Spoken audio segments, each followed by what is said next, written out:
Happy Monday to all of you Gator fans out there. Welcome to the big show.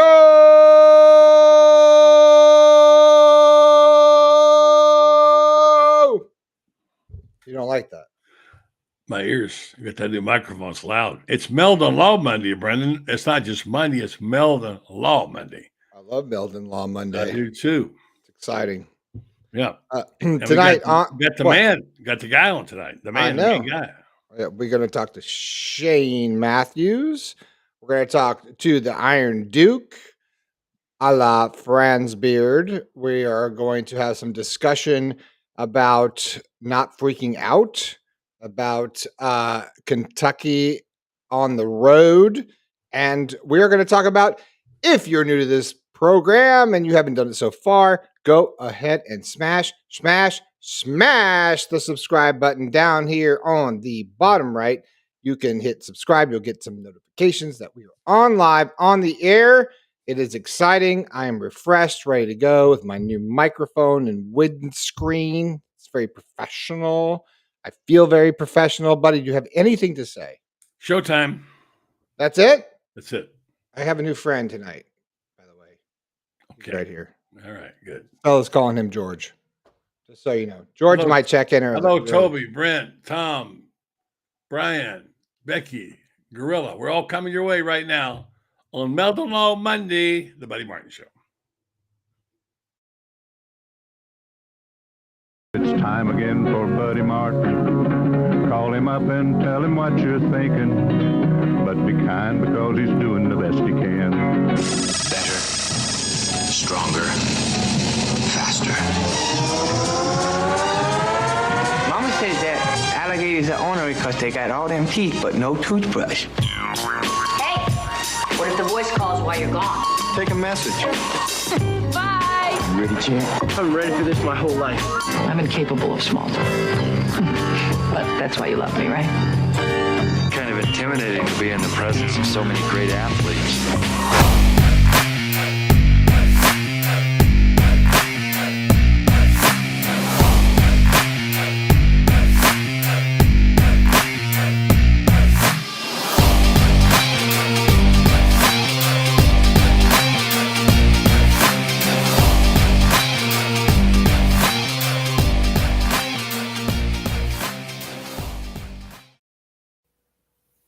We are live on the Buddy Martin Show, and we are brought to you by Meldon Law on Meldon Law Monday. And our favorite guest of the week to start the week out is one Mr. Shane Mathews. Hello, Shane. How are you tonight?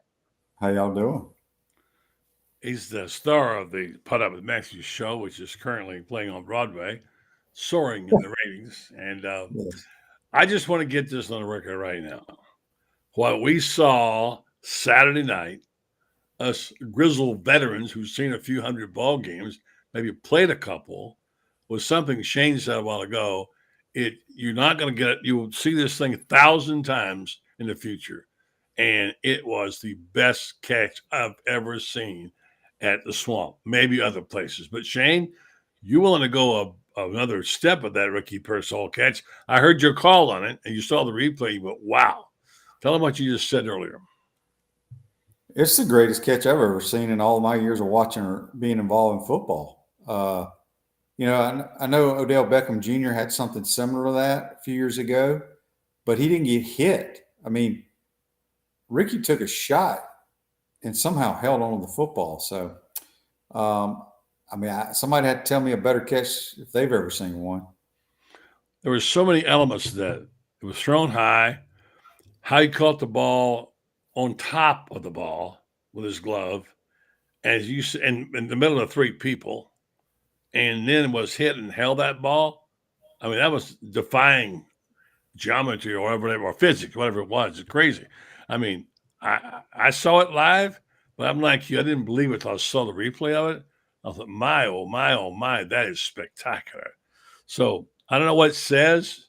Maybe he's a great receiver. I don't know, but it said to me, when I see that, it's art, it's poetry, it's all the things. It's like a Renoir or a Monet or a Picasso. It's a piece of art, man. Amazing. Yeah, he is a great receiver. I'll add that to it. I mean, he can do it all. Yeah. Well, the thing is how do you catch it and then not hear footsteps when you got two guys waiting to eat your lunch? So he caught it. Well, yeah, but it was like immediate sandwich right there.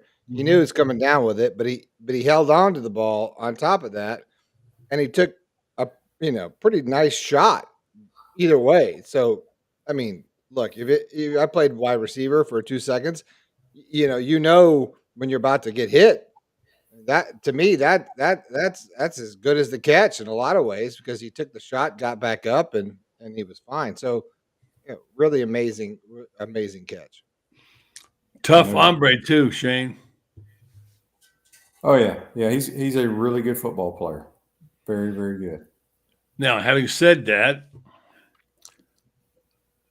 inspirational play, I know makes you want to play better when you see that. But the combination of all these factors that happen, and by the way, I'm not of the school that because they didn't play well, that the team has been downgraded. I don't believe that at all. Matter of fact, I think they're in a great position to go to Kentucky and win that game. I got a column out right now on Gator Bait talking about why I think they will. I'm not giving you all the analytics. I go by feel. You do too, Shane. And I can tell you that I've been right more times than I've been wrong. I know Kentucky's got a good defense and a really good quarterback. I just think Florida's got the goods. If it comes down to having to make a play, and Mertz has got the ball in his hands to win the game, I think he can do it, Shane. Yeah, Florida's a better football team than Kentucky. Florida's got a tremendous chance to take control of the East, believe it or not. Look, you win 2 games, 2 SEC games, go 2-0, and you're in the East. Mm-hmm. All your goals are right there. I'm over with what they did against Charlotte. The first quarter was good football. After that, we sputtered around. Mm-hmm. Every game is different. I don't care. It doesn't mean anything. They will play better at Kentucky, in my opinion. I'm glad it's a 12 o'clock game. Kentucky's given us some issues the last couple of years, but just like I told you, I thought Florida was better than Tennessee. I think Kentucky is not nearly as good as Florida. I agree with you, Shane. Go ahead, Brenden. Yeah, I agree too. And I wanted to talk to you tonight about, a lot of times, especially in college football, these teams, these really good teams, they have a tendency to peak at the right time. There is such a thing as a good bad win, something that you can take and carry into the next week. I don't think it was a bad win. I think everyone's a good win. I saw you right after the game in the press box, and you said, "Hey, look, they won." I think that's important, regardless. But there's a lot to build off of, in my opinion. And then you don't come off of a 54-0 sort of dominance where you don't get a little too above your raisins. I think there's a lot, for Napier to sort of point towards, and say we need to get a little bit better here and a little bit better there. A lot of young guys, especially on the offensive line, which I think attests to some of that red zone issues or not having much of a rushing game. I just wanted to know what's your opinion about, this sense of a good bad win. Is that something that it helps the team sort of peak at the right time because it's something this team has to work towards? It's an ugly win. Look, I don't think people realize how hard it is to win football games. You only get 12 of them a year minimum, and you prepare, and if you win them, that's a damn good feeling. Like I said, Florida beats Kentucky. Nobody's going to care how Florida looked against Charlotte. 2 months from now, ain't nobody going to care how the Charlotte game went. You think back to Urban Meyer's teams, to Steve Spurrier's teams. They had games just like that. People just forget about it, and they want to talk about it nonstop. As soon as that game was over, was I disappointed at some facets of the game? Yeah. But you're never going to play a perfect game, and we didn't need a perfect game. We may need to play a perfect game against Kentucky to win. I don't know. I just Yeah, it wasn't a pretty game, but they won the game and you move on. You can't start making judgments. They got a good running game. It didn't work in the red zone. There were some play calls that weren't the best in the world there. Those guys can run the football. With the 3 missing offensive linemen, that's going to take care of itself. I think the really forgotten thing is how good this defense is becoming. I love what Austin Armstrong does to attacking, and I think that's what's going to be the good. And I got some 2 really good backers. Those guys are really good, and the secondary could play a little better, and it will. I think they got good personnel. I was talking to everybody this Friday about how good this team could be. I said they can win 3 or 4. They can win 7, 8 games. He said, buddy, they can beat everybody on their schedule. Even Georgia? He said, yes, they can beat Georgia. They got players. Now, can and will is another thing. So I think the fact is what we're waiting for, Shane, is to say this team has arrived. I don't know that it's arrived. I think Brendan's right about late bloomers. If they beat Kentucky, they probably will have arrived. Don't you think, Shane? I mean, yes, but you gotta build on your success. I think I firmly and truly believe we'll be 6-1 when we play Georgia. You could say maybe we arrived then. The talent on this team is like night and day compared to last year. Defensively, I think they're better at every position on defense. Quite honestly, every position, and that right there, you got to trust Billy Napier and his staff's evaluation because it's been pretty damn good so far. I want to read you a quote today from Caleb Banks in the press conference. Scooby and Shamar, what kind of impact do you think they're having as a duo? Caleb Banks, those are some dudes right there. They're pretty good. They've got the Gator in them. They bring a lot of energy. They impact the defense a lot. Scooby is a really big leader. Shamar is a really big leader. They help the defense in practice games. They kind of lead us through giving us the call, strong left, strong right. For example, we were playing Tennessee. They gave us the call every time, got us lined up. If it was too loud and we couldn't hear it, pretty big impact. So I think you can hear a guy like Caleb Banks saying these guys are leaders. I love the way those linebackers are playing right now, Shane. Yeah, they're flying around. They're very athletic, active. But Caleb Banks needs to – I know he don't want to talk about himself, but in my opinion, the 2 most important players on this defense that have changed the entire outlook is Cam Jackson and Caleb Banks. Well, he played in Louisville. So this is a homecoming. So Cam Jackson played at Memphis. But right. What I'm saying is a homecoming, yeah. They are the biggest upgrade in the biggest asset and the biggest improvement of what was needed for us to be successful defense. Because our front 7, and it started with the interior guys, the defensive line, has not been very good the last 3 or 4 years. But I think these 2 dudes, they cause a lot of chaos. I know you agree, Brenden, don't you? Yeah, I thought defensively, other than one series, they played great. And they were on the field, quite a bit. But I think Austin Armstrong, we've yet to see his best, play calling yet as far as a coach. I think he's been saving a little bit in the tank, for games like going into Lexington. And I think that it's exciting. I think he has got all of his defensive players bought in on what he's doing and what what his scheme is going to be in the future. And I agree with Shane. I think they are 100% better on every position on the defense this year, and it's evident. And it's been consistent, even from the Utah game. You really have seen them play a consistent game. And look, I may have been down on Florida after Utah per se, but I think that's just not really understanding the fact that Billy's got this team, really ready to, get a little better when they need to. He's shown that he has the ability to right the wrongs.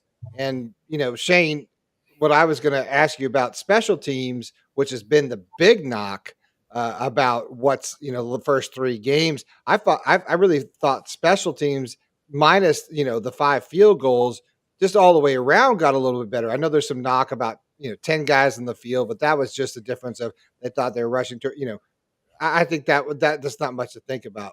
Do you think that they have gotten better in that department as far as the team as a whole?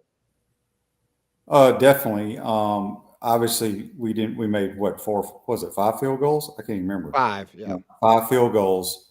I've always been wondering why Trey Smack hadn't been our kicker. I remember speaking with Sean Kelly. It was a breakfast or brunch before the Utah game. And, I don't really pay attention to the special team. I was like, who's our kicker? Is Smack going to be our kicker this year? He's like, no, Mahalik. I was like, why? He missed too many field goals last year, in my opinion. And then he missed a chip shot, at Utah or whatever. But anyway, Smack's our guy now. I know a lot of people are upset with the 10 guys on the field. I get it. And is that a coaching error? Yes. It's a player error too, folks. Yeah. Look, everybody knows they have so many meetings. They have so many walkthroughs that if you're this guy on punt return, kickoff return, whatever the team is, if this guy gets hurt and you're the backup, it's your turn to go in. You have to pay attention during the game. So it works both ways. Coaches and players have to be heads up and make sure they have enough guys on the field. I like the post by Dan Bond, who said Armstrong needs one of those shirts Kevin O'Sullivan had last year. Yes, I can count to 10. I can count to 11. Sullivan had, yes, I count to 3. Pretty funny line there by Dan Bond. All right, so Mertz had his rating is very good. He's 77.8% completion percentage, ranks number 1 in the SEC, number 4 in the country entering week 5. Shane, you've been trying to tell everybody this guy can play. Yeah, I mean, there's no doubt about it. I saw him, like I said, I didn't get to see anything in the spring because I wasn't around. And I went out to the first 2 practices, and I was like, this dude is damn good. He's a really good player, buddy. I would like for him to use him more, personally. I know everybody else wants to run the football, and I get it. But, boy, he knows where to go with the football. He's accurate, throws a catchable ball. Y'all sound like a broken record. I've been telling the same thing for 3 months. That's good, though. That's good. Yeah, he's a good player. Very good player. Great leader, too. Team believes in him. I saw him on Feinbaum, I mentioned before. What I saw in that guy, and I've seen a lot of athletes interview, was a certain elegance of leadership, confident, not cocky, knowledgeable, very smart guy, as you can tell. Yep. I think he was all Big Ten, academic 2 years in a row, whatever, academic All-America. And he seems extremely happy where he is right now. He tells everybody he loves it there. And I think that is beginning to rub off on his teammates, that enthusiasm, that confidence of leadership. So you can speak to that, Shane, when you stepped in 1990 and you could see it around you. You're the new QB. You could see people buying in. You feel it, it after a few games, they will follow you, don't you? Yeah, I mean, if you know what you're doing, if you're confident in your ability, you know what the coaches are trying to coach, you know the plan, and you're a good teammate, it just naturally happens, buddy. I've never understand the whole who are the vocal leaders on this team or that team. It just naturally happens. Mm-hmm. I mean, he's a natural leader, and people gravitate to him, and they believe in him. Shane, Billy talked about today in his press conference. Somebody asked about the sacks. I think it's 5 sacks in the season. He says, when that happens, we actually go right to the quarterback room and we address it with, the quarterbacks. If there was, and I'm not asking you to, say something negative, but I'm saying if there were, and Billy alluded to the fact that maybe Graham could hold on to the ball a little bit longer. If there was something that you would, if you were quarterback, he did hold the ball. Yeah, he did. He said if there's something you would work on with Graham, say you were quarterbacks coach for the Florida Gators. No, I mean, hell, I was sacked. Danny was sacked. Sometimes you just get sacked. You're just trying to hold the ball maybe a little too long. He rolled left a couple of times and got sacked. Maybe he should have thrown it away, but it's going to happen. He's extremely intelligent. He's going to make mistakes. We all make mistakes, but He knows where to go with football. I do know that. A lot of times sacks are a combination of everything.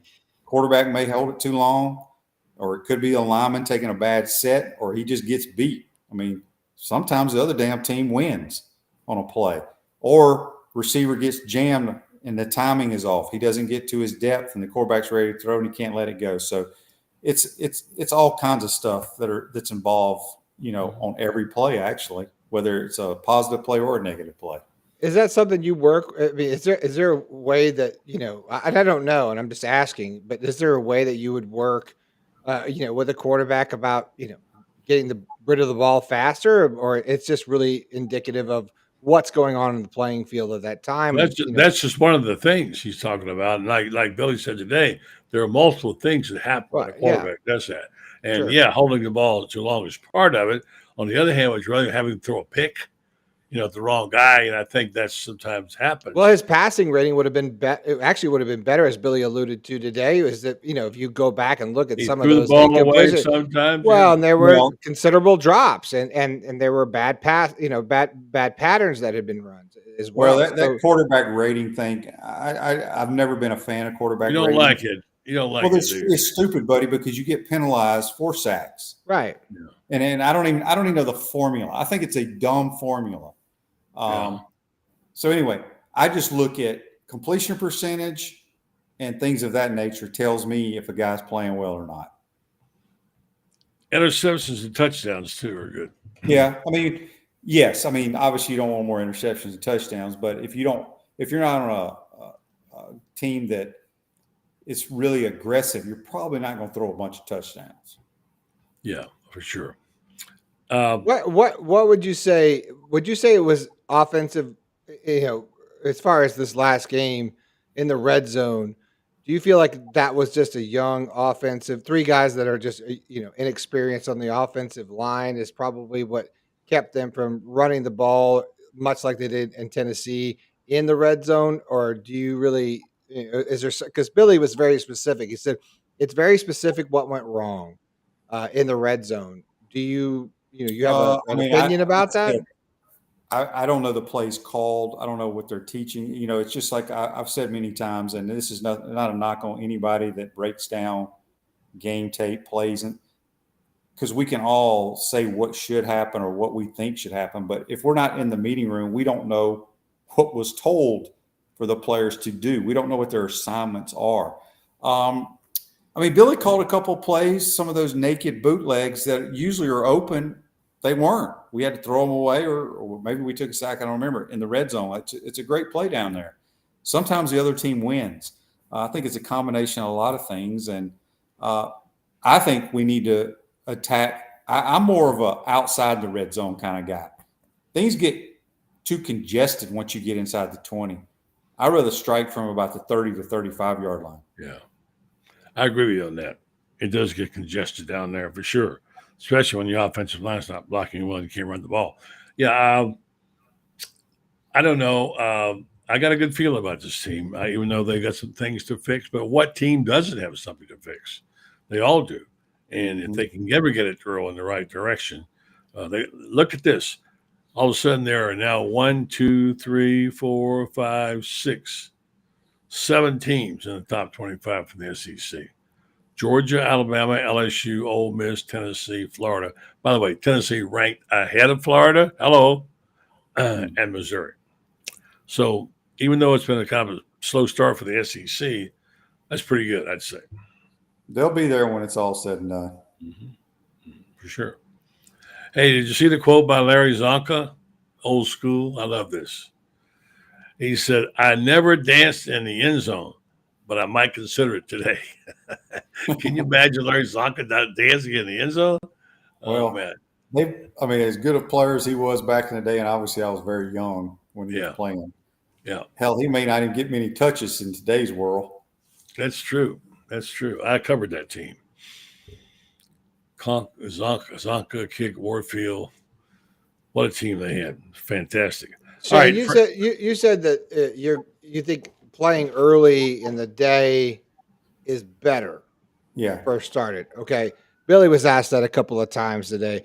Are you happy? And Billy says, I don't really think about it. I don't really think about it. But yeah, I think you think about it, right? It's better. I'm asking you, is it better to just not sit in the hotel room all day and then go, or just go play on the road? Well, when you're on the road, I think it's good because you fly in, you get there about 5:30 or 6 o'clock.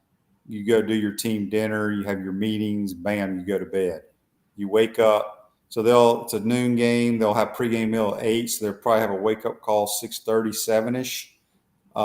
You eat, you get on the bus, you go play the game. Sitting around the hotel, hell, I get miserable as just broadcaster, and you just want to go play, and it doesn't I don't think fans enjoy the noon game, meaning the home crowd. They don't can't tailgate. I don't know. They can't tailgate as much. Here's a quote from agree Mark Stoops. I saw Mark Stoops. I love Mark Stoops' quote. It was great. Did you see it? I have confidence in the people of Kentucky that can get up very early and pound some beers. Why would you disrespect this great state, people? That's pretty good. No, that was a great quote. But I guarantee you, Kentucky would much rather be playing at 3:30 or 7 o'clock so they can pound tons of beers. Right. It's always interesting at those games. Like drink a lot of bourbon up there. Yeah, I was going to say it's always interesting in those games too because you see them filter in a little bit later, for the noon games for the home team. Student sections usually don't fill up early for noon games. Yeah. All right, so Edgar Thompson's got a piece. I've not read it on Graham Mertz, prone to indecision, inaccuracy, and too many interceptions, and Wisconsin has found his groove with the Gators. Explain to me how he's done it in your opinion, Shane. Well, as I've said many times, and this is no knock on these two universities, but why in the hell would you want to play quarterback at Wisconsin or Iowa? Oh my God. Okay, I'm gonna throw Iowa in there. Iowa had 76 yards of offense the other night, buddy, in a full 60-minute game. Think about that. I don't know, because Graham was very highly recruited coming out of high school.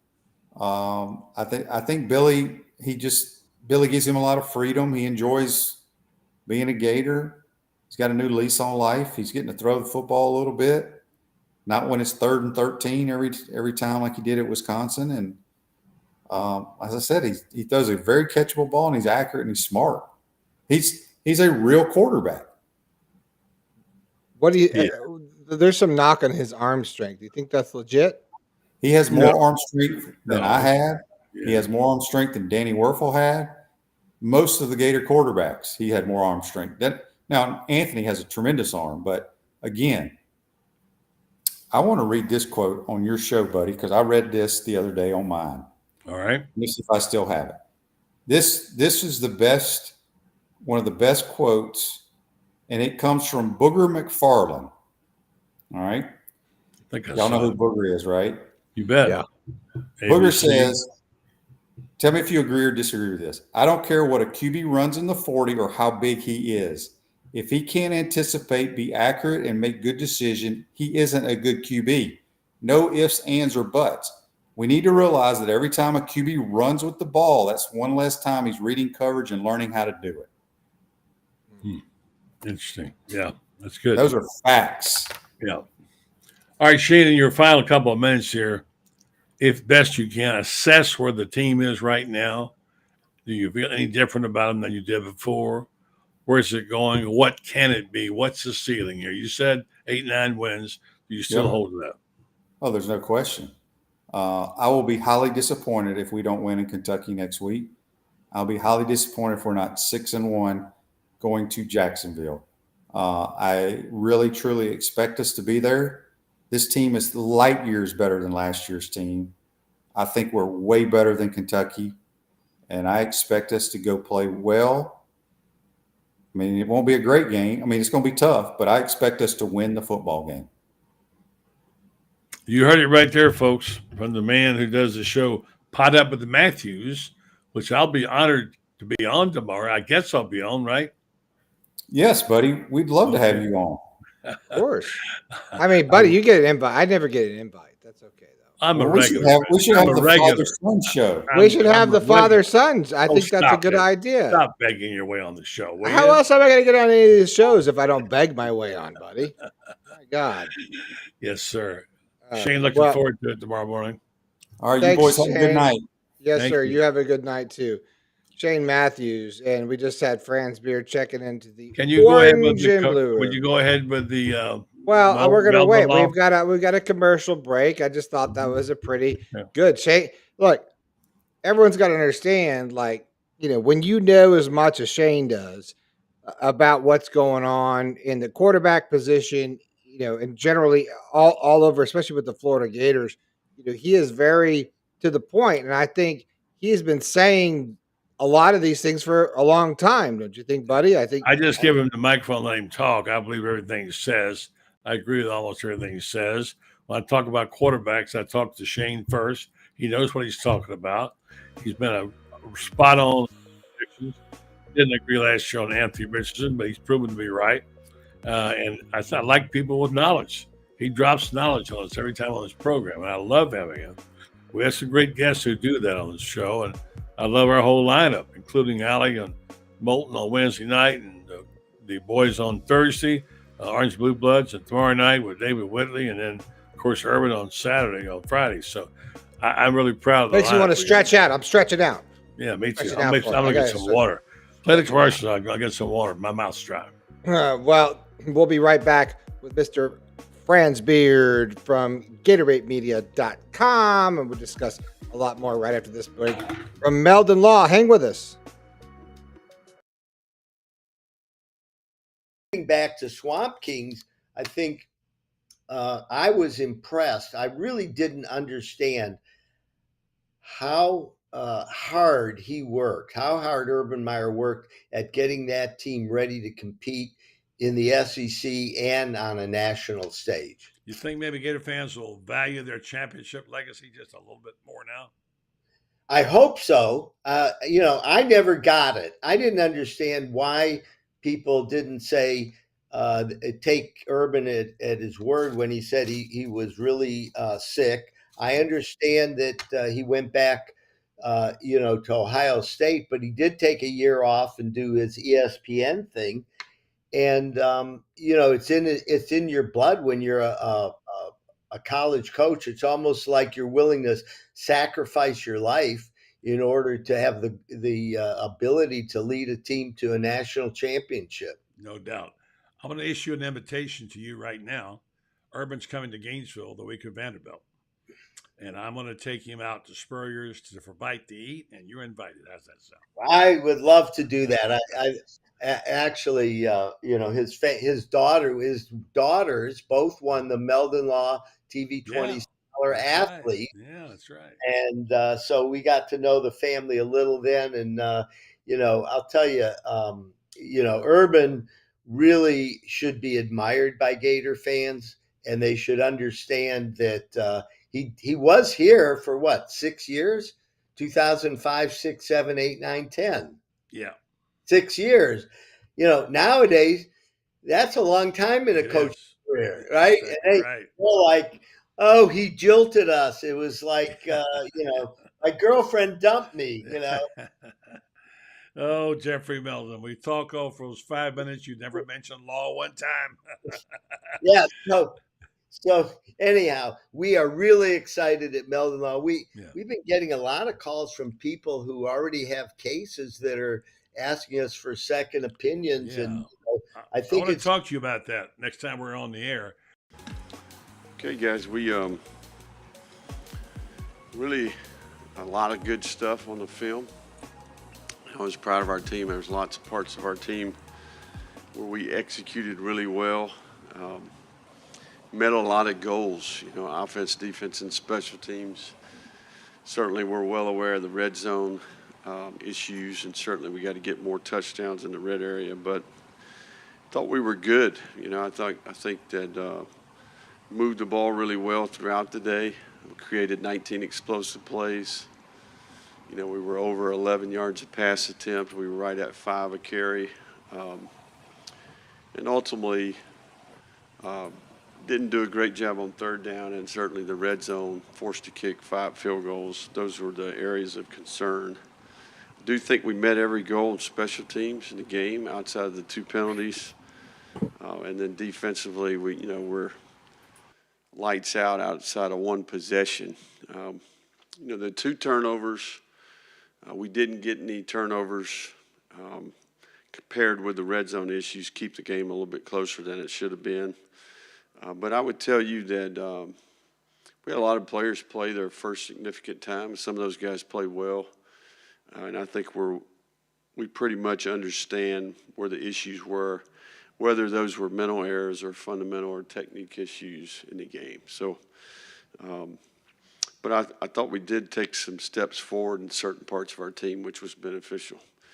I think this is a big week. Obviously, Kentucky has a really good football team. We've got a ton of respect for Coach Stoops and the program that he's built there, the consistency in which they play, in the brand of football that they play, the fundamentals, the philosophy. It's a tough place to go play. We got to go up there and play at 12 noon. Our players are well aware of the program Kentucky has. They've beaten us 2 years in a row. And I do think that there are challenges that come with going and playing on the road in this league, and certainly Kentucky is one of those. So, we're off to a good start. I thought the players were in a good, the frame of mind was really good yesterday. Sometimes you can capitalize off winning, but maybe not play into the expectation. And certainly I think that's kind of where we're at. So it's going to be an important week, and obviously an SEC East opponent, and first opportunity on the road in the league. So what question? There you go. That's Coach Billy Napier.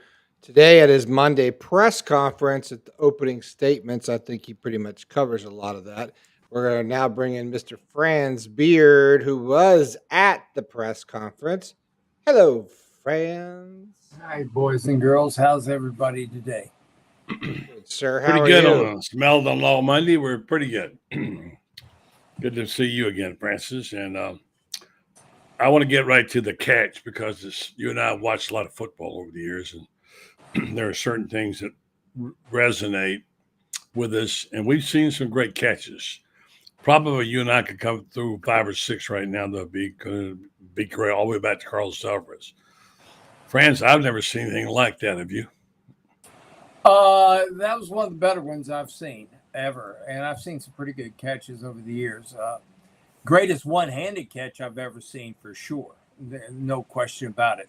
That was unbelievable.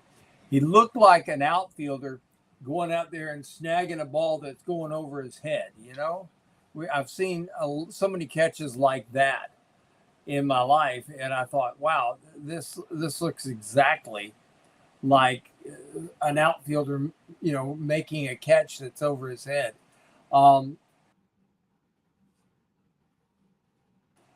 He practices these catches with one hand, and that's part of Billy Gonzalez's routine for practice, is that these guys make one-handed catches.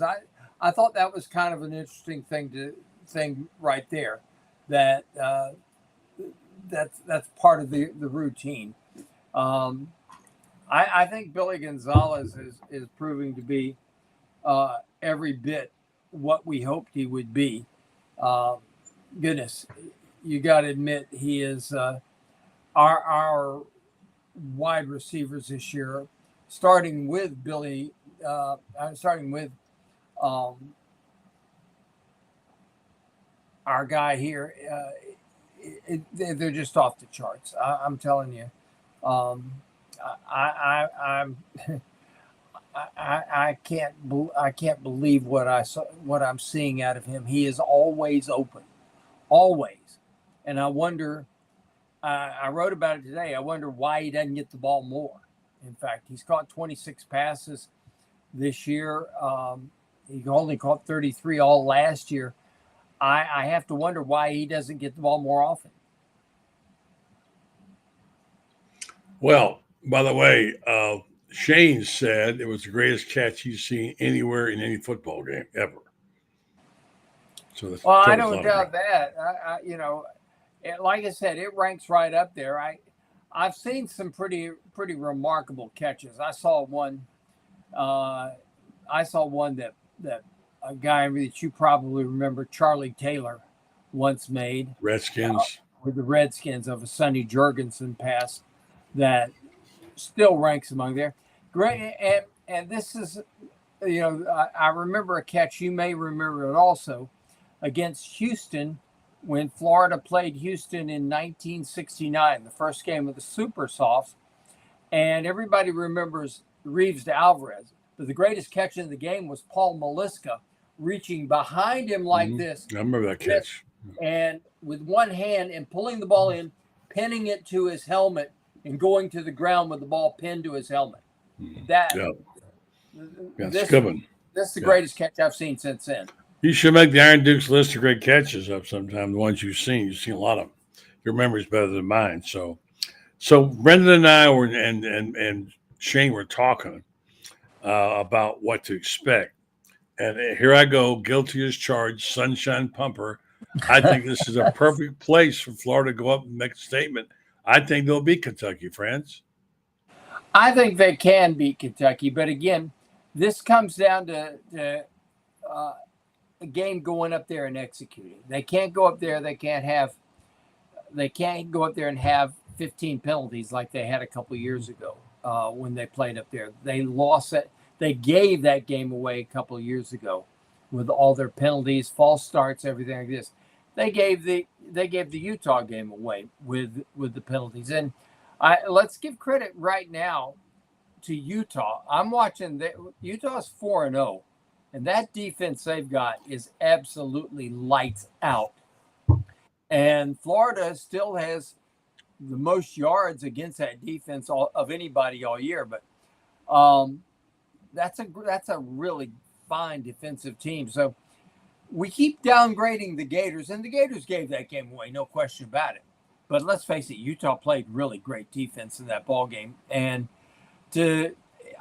I'm saying that looking at that loss, the more the Gators play, the less that loss looks bad. It was a good loss. Yeah. I don't know if there is such a thing as a good loss, but it was a better loss than it could have been. No question. No question. And I don't disagree with that. But listen, Stoops is going to have, his defense is good, right? I mean, I don't think there's any question. Billy talked about it today in the press conference. What did he say? That they have an identity, that they understand who they are. What, Franz, do you think? And you made a good point in the press conference. You had 3 offensive linemen that were inexperienced, right? That's going to kill you in the red zone. That's also going to kill your running game. No question. Despite that, Graham had a pretty darn good, game, and he's incredibly accurate, which again Billy alluded to as well. So what do you do going into Lexington? Because I've been to Lexington, you've been to Lexington, Buddy, we've been to Lexington. We've seen all sorts of outsourced, but we've seen good Gator teams lose in Lexington. It's not an easy place to play. Not many times. I saw Tim Tebow get knocked out in Lexington. Yeah, well, that was so. I'm just saying that there is some good locker room material. They've got a little bit of a red ass coming to them as far as you are concerned. If you're a Gator fan or you're a Gator player, but what really needs to happen here offensively to take on a pretty darn good defense? Well, I think the one thing that Florida has to do is they've got to get some consistency here. You look at what happened in this ball game that we just played, and they were very consistent between the 20s, and then all of a sudden they figure out ways to bog it down. That's kind of like the way it was against Utah. They get down in scoring position, and then they'd find a way to make a penalty or whatever like that to kill a drive. And this is the one area they've got to get there. I think they're more consistent when Kingsley is playing center. No doubt. In fact, I know that they are. Obviously, that's a huge part of it. I think you did focus in on that. today at the press conference. And I think that is, and you've actually been focused in on that this entire last 4 games. I think now it's time to really listen to that more. Not the saying we shouldn't before, but obviously he's a huge leader on that offensive line. Well, but what can you do about it? If he's not able to play, he's not able to play. Well, he's going to practice I tomorrow. think he could have played in the last game. I think they needed to hold him out. I think they needed to hold him out after the Tennessee game. Here's the thing about Kingsley. From a standpoint of physicality, he's good, but he's not great. He's got to have help on big nose tackles. Yeah. Tennessee had a big nose tackle. He's coming back after an injury. I think he got beat up pretty good in that game. And I think they just felt like, okay, let's give him a rest. We can win this game without him. Sure. And they're going to need him because Kentucky's got a great big nose tackle too. But if you watch him, he's got to have help with big nose tackles. But what he doesn't have to have help with is he gets everybody else at the right place at the right time. You watch him, Brenden, you're there with the video cam. You watch him. He's got a hand on the ball. This hand's going. He's pointing out like, okay, Austin Barber, this is your guy. This is your guy. This is your guy. Makuza, this is your guy. Damian George, this is your guy. He's pointing them out, and he makes those line calls and adjustments.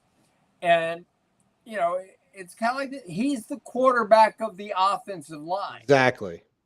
And you got that with a quarterback as cerebral as Graham Mertz.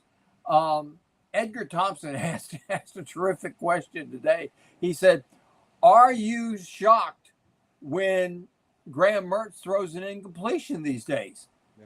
And, the answer is just about yes. He is, he's hitting 77.8%. My gosh. Last year, Anthony was like 53, 54%. Not very good. And then coach said you could look back at some of those incompletions and credit them to drops, bad pass patterns. Hard to give. Even in the Utah game, an interception, which was right off of the white we're talking about him all day. Pearsall. So he's been more accurate than the numbers has even led on to, don't you? I mean, not you don't have to agree, but I think that's obvious. Well, not only that, here's what else I like about him is that he sees the whole field, and he for the most part, he rarely holds the ball too long. He admitted today that there was a play, maybe 2, that he held the ball too long, and that's really rare but what he does is he sees the whole field, and when he has that sense. Good quarterbacks have that sense about when the pocket's collapsing. He's got that sense of when the pocket's collapsing, and he knows where everybody is, and he gets the ball to somebody who's open. Now, the pass may only go for 4 or 5 yards, but 4 positive yards is better than a sack. 4 positive yards is better than an incompletion. And he's always getting the positive yards out of the plays. This guy's a better quarterback than what we thought we were getting. Absolutely. That's the point I want to get to. How good is Graham Mertz? He went from being, a Wisconsin washout, a guy that threw picks, the guy that didn't have a high completion percentage. People wondered why he was coming here, why Billy took him, to a pretty damn efficient quarterback. In fact, I think he ranks first in the SEC round in ratings. And by the way, the Florida defense is number one. Talk about Kentucky. Florida's defense is ranked number 1 in the SEC. I think Graham Mertz has been better than advertised. And a few people owe him an apology, France. There's a bunch of people who've been dogging at him. Last week, somebody on one of the sites, a guy named Matt Hinton, I don't know who he is, but Saturday Down South has some pretty good people. So I think they think he's a really good guy. But Matt Hinton rated him the number 12 quarterback in the SEC. So my question is, who is Matt Hinton and who cares? Well, exactly. But he's not the only guy from that website that's rated him down there. Matt Hayes, a guy I have a lot of respect for, rated him number 14 for the longest time. And I think Matt Hayes has kind of changed his thoughts about him. And I think everybody has, buddy. The guy really does know what he's doing out there. And I think we judge quarterbacks by, wow, look at his arm, look at this, look at it. Right. We don't give enough credit to quarterbacks who get the ball to the right people. I agree. Who come to that line of scrimmage and everybody looks at him and says, well, as long as he knows what he's doing, we're okay. Yeah, you're absolutely right.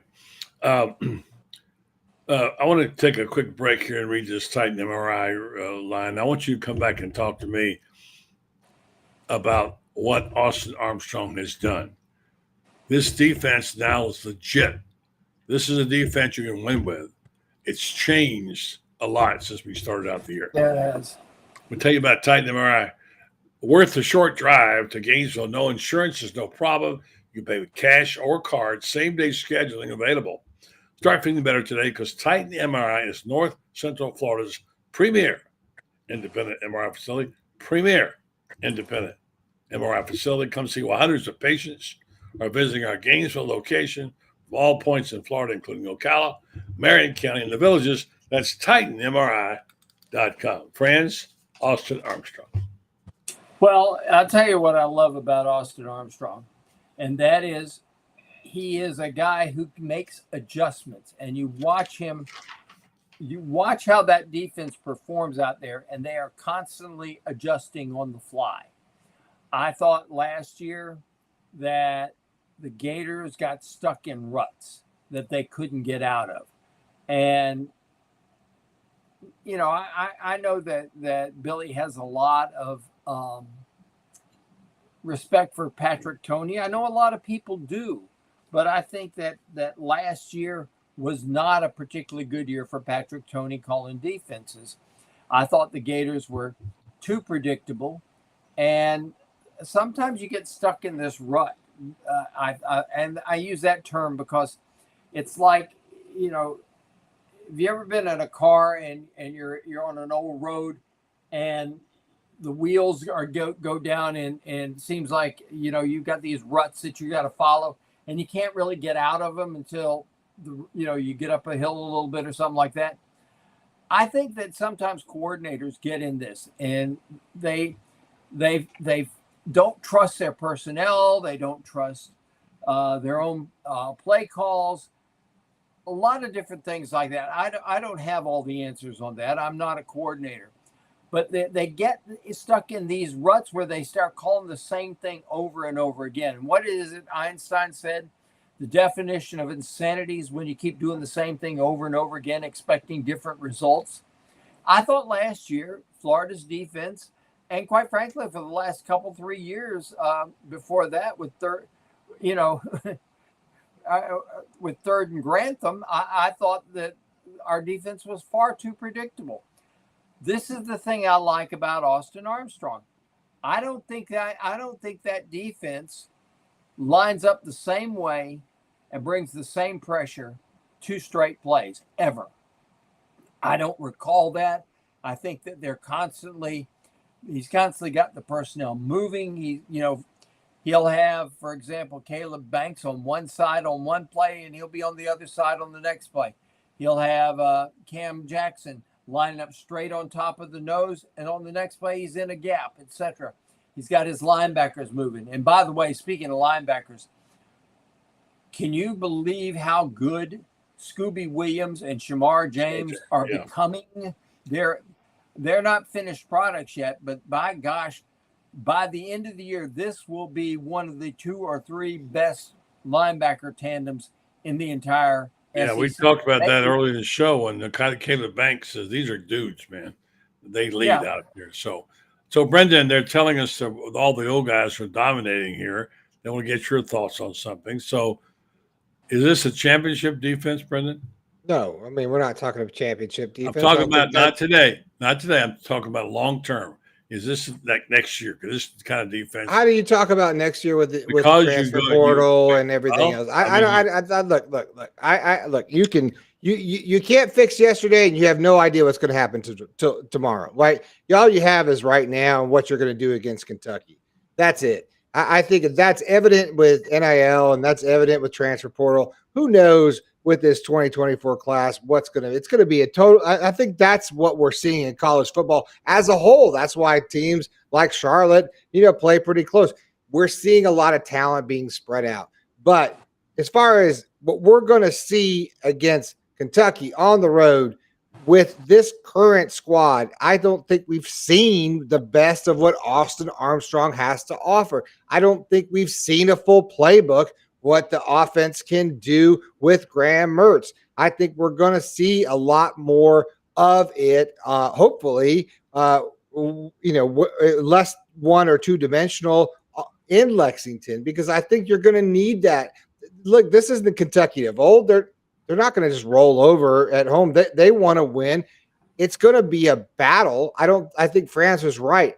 If this team can stay disciplined, if this team can stay focused, if this team can get the right players on the personnel on the field at the right time, do the little things that they have seemingly done a little bit of each game. Well, they were pretty good at offense against Tennessee. Their defense has been consistent. Well, but special teams has been okay, but they were really good against Charlotte.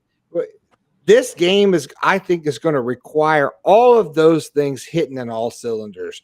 I think that's what it's going to take to beat Stoops and the Wildcats at home. I don't think but I think, like Shane says, they are a better team. The Gators are better than Kentucky, when you look at it lined up. And I think that they should win. I think Vegas line is 3, Franz, 3.5. I think that's, like Buddy said, that's a push, and especially with the home game for Kentucky. So I think it's pretty even. Well, if you're 3 on the road, down 3 on the road, that means that you'd be favored 4 at home. That's just reality there. Right. Florida should be favored in this game. They're not, and that's because I think people are giving Mark Stoops an awful lot of credit, and and quite frankly, they should. The guy is really a very, very good football coach. I'm not at all convinced that they're going to win this game up there. I think he's going to keep them close. No question about it. He's going to keep them close. But when all is said and done, I think Florida has the personnel and everything else to win the football game. But here's the key. They can't go up there and beat themselves. They've got to go up there and play a clean football game. If the Gators play clean, they win. All right, Francis, thanks, buddy. Appreciate it very much. See you back here on Thursday, Orange and Blue Bloods. Don't forget, if you want to get more of Franz Beard, you can check him out on GatorbaitMedia.com. Subscribe today. Writes almost a daily column. A lot of people in the business refer to Franz as the must-read in the morning before you can sort of plan what you're going to talk about and write about the day. And I agree. Franz really knows his stuff, and you get him only at GatorbaitMedia.com. And, you should check him out today. Thank you, my friend, Franz. Thank you, guys. Good night, Francis. All right. Well, time for me to tell you about Red Star. As you say, good night. Milk and cookies time.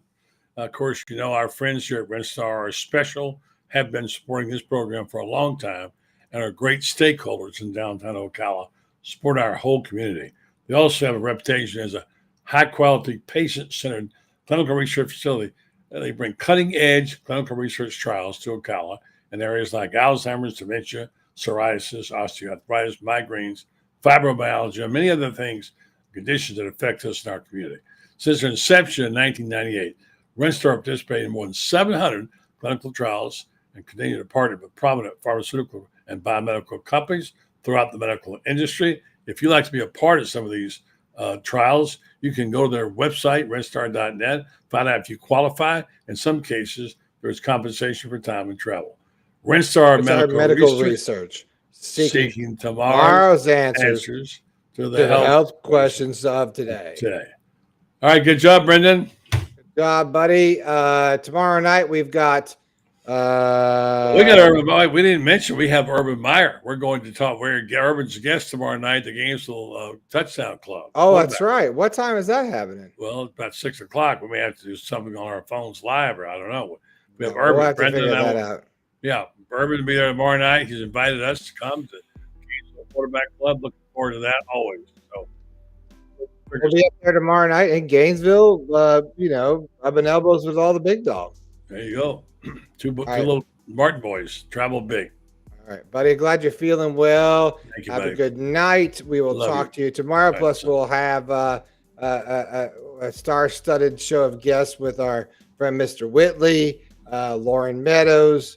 I think Kyle Curtis tomorrow night. The usual suspects. Usual suspects. All right, buddy. Love you. Good night. Love you, buddy. Good night, Dad. All right. Well, that'll do it for us tonight. I want to say thank you to our guests per usual. Always great to have Shane Mathews on. Check him out on 8 o'clock in the morning on Facebook Live and on YouTube Live. Pod Up with Shane Mathews. Thanks to Franz Beard. Again, you can catch him on GatorBaitMedia.com. Thanks to our sponsor today on Meldon Law Monday.